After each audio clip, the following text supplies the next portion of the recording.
this is Simran this side with some of my favorite book reviews. Well, today I'm going to be reviewing the A Good Girl's Guide to Murder trilogy by Holly Jackson.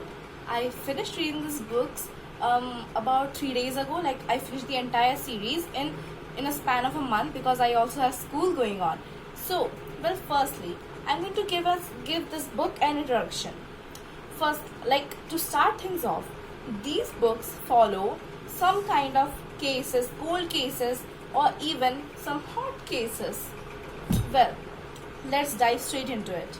So, for the first book, like in all of these books, the main character is Pippa Fitz-Amobi. Well, in the first book, it follows Pip choosing a project for her final year.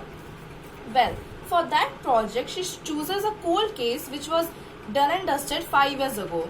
In that, one of her fellow classmates or schoolmates, you can say, was murdered by her boyfriend. Well, Pip doesn't believe that Sal Singh, her supposed boyfriend, murdered her at all. So she teams up with Sal Singh's brother, who is Ravi Singh, to help uncover some truths, which we don't even know. And its twist is kind of really unexpected. I mean, I knew it because it was spoiled for me so bad. I just came across it in a YouTube video. But apart from that, this book, a solid 5 out of 5 for anyone who doesn't know the plot. But for me, the entire plot was ruined, but still, the language is so good. I was still sucked into this universe.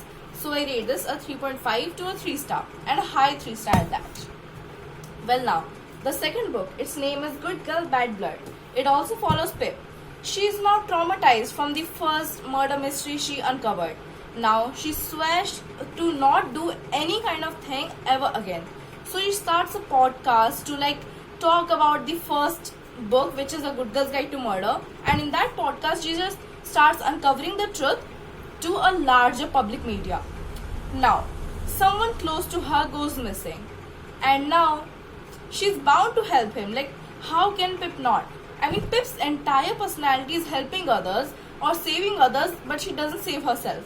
And the second book, I love this book so much. I rated 5 out of 5 stars because the twist, I love that twist, and the ending, tears worthy. I love the ending so damn much. Nothing compares to it. And honestly, this is my favorite book in this entire series. Like, I could rate it 6 stars if I wanted to. And in the end, the thing which happens to her leaves her so traumatized.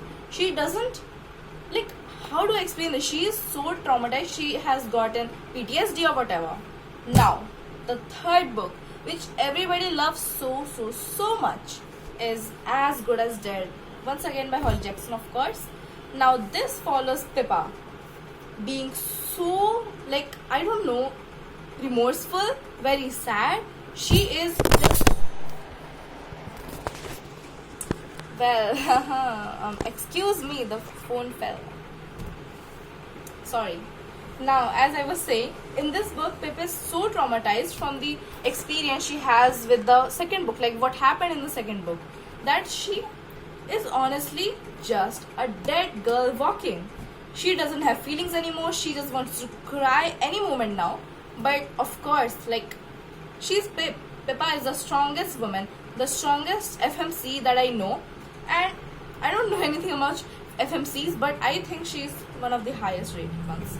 Now, in this book, something happens to her. Well, such an iconic line, but who will look for Pippa when she's the one who was missing? That's the entire premise of this entire book.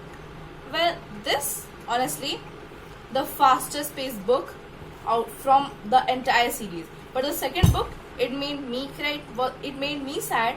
So I was in a book slump, not a book slump, but like a mini book slump, and I didn't want to read this book.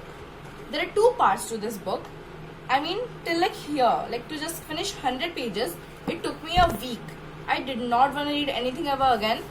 I felt nothing could compete with this book. But this book, it took me out of a book slump so nicely. And the second part, oh my god, my knees on the fucking floor. I did not expect anything. The twist was expected for me. I knew who the culprit was gonna be, what was gonna happen. But the plot isn't the entire premise of this book. The premise is that something happens to her, but what she does after that, entirely mind-boggling. And this book has so much yearning between Ravi and Pip. Oh yeah, did I forgot to tell you? Ravi and Pip start dating. Like, of course, I'm team Ravi and Pip forever. Let me find you a quote. I loved some of this quotes. Like, okay, I don't think this one has spoilers, so I'm going to read this one to you. He caught her staring at the fall of his dark hair, at the dimple line in his chin where her little finger fitted, at his dark eyes and the flame dancing inside them from a mum's new autumn spice candle. His eyes were always bright somehow, dazzling, like they were lit from within. Ravi Singh was the opposite of dead eyes, the antidote. Pip needed to remind herself of that sometimes. So she watched him, took him all in, left none of him behind. Oi, perv. So I just want to say that was the entire book review for all of these 3 books. And I just want to say the banter. I wouldn't say banter, but yeah, the banter between FMC and MMC. I love Ravi and Pip together so darn much. Like, okay, wait, let me find you another one. I loved how much their love reflected in this book. Okay, wait. Yeah. She walked and she promised, and he was with her. Ravi's fingers floating in between hers in the way they used to fit, fingertips in the dips of his knuckles, the way they might again. Just one foot in front of the other. That was all. Pip didn't know what was waiting for her at the end. She couldn't see that far. And the light was falling. The light was failing. Night drawing in, but maybe, just maybe, it would be something good. I love both of these books so much. This is such a good book combo, like book series. I'm going to just name the pages. For the first book is such a quick read, like so fast paced for those who are new to thrillers like I was. It is 433 pages. Okay, one quote. Okay, Pip reached down behind the lectern for Ravi's hand, sliding her fingers between his. The entwined hands became a new living thing. Her finger pads perfect against the dips in his knuckles, like they'd grown just the way that they fit together. You can see from both of these quotes, they love holding hands and they love describing how they hold hands by placing a knuckles in his finger pads. I love that. That is such a Pip and Ravi thing. Now the second book's total pages, okay?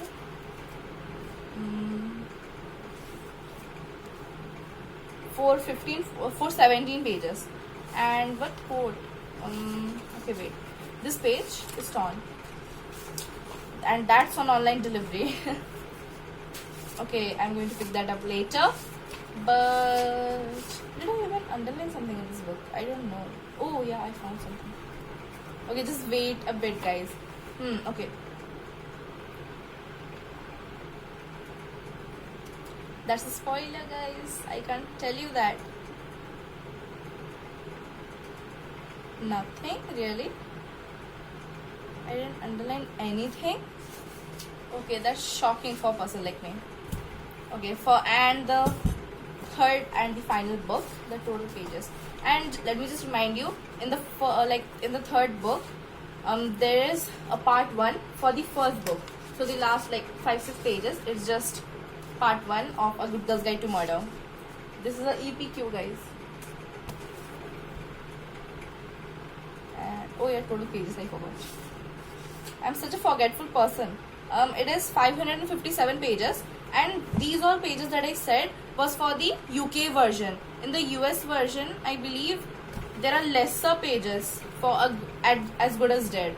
And yeah, some of these things are quite different. Like the entire situation is put in Little Clinton according to UK. I don't remember about US, but it's not in Little Clinton, of course, because Little Clinton is in United Kingdom and US is not in United Kingdom. I don't know. And the covers are also different. This is, you know how beautiful this is. I love UK covers so much. Nothing can compete with UK covers. Okay, another example. This is just me ranting, but wait. This is Once Upon a Broken Heart. Such a cute, such a gorgeous cover. But have you looked at the US versions of Once Upon a Broken Heart? They did Stephanie Garber so dirty. Or even, I don't know, Stephanie did that herself. But the UK versions, nothing can compete with the UK versions. I'm telling you. This is the prettiest book cover ever. I love UK so much. Yeah, so I was saying. The US version for this book is kind of like the third book. You can search it up. It's basically kind of like the third book, and yeah, that's it. I love the UK books better than the US versions because I didn't like when I first started reading these books. I read them like as an ebook, and that ebook was the US version. So after like a 50 or 60 something pages, I ordered them, and then I read from this, like from scratch. I love this better. Little Clinton just fits so nicely. I can't imagine it as anything else. And oh my god, let me just remind you once again. The second book, it had me in shambles.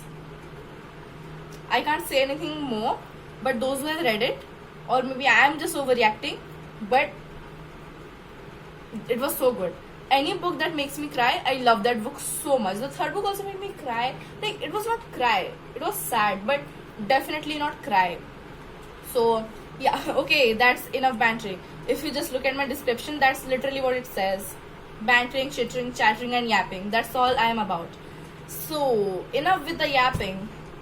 A final conclusion. I love these books more than I love myself, if I'm speaking honestly. So you should definitely read books, and I'm gonna read more books by Holly Jackson really soon because the writing style, girl, is chef's kiss. It is so darn good. So order these for yourself and read, enjoy. Until the next time, adios.